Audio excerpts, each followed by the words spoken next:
In this video, we will show you how to sign up to our platform and how to access your policies and procedures. Please navigate to our shop section on our website. Here you will have to find the policy pack that suits your business. Please bear in mind that the policies are split into regions: England, Wales, and Scotland. Once you have found the correct pack, you can toggle between the monthly or yearly subscription.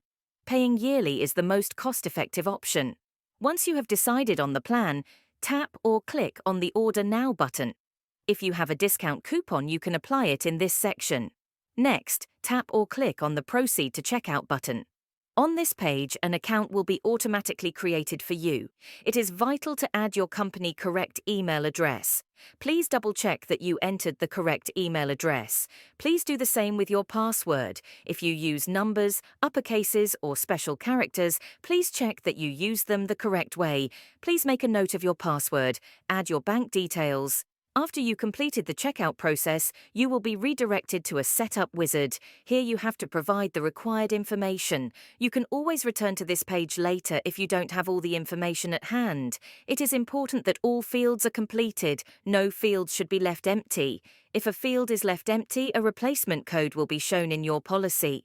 As soon as the information required is provided, the website will automatically use this information to tailor the policies for you. This means that the policies can be available for you in minutes. This is how the policies will look like. Please bear in mind that this is a demo account only. Your policies might look slightly different. On the top, you will have your logo and the company name. The body of the policies will have your business name, the name of the registered manager, and all the other information provided in the Organization tab in the correct context. At the bottom of the page, you will see details about the responsible person. This is the registered manager. Then you have the last review date and the copyright statement.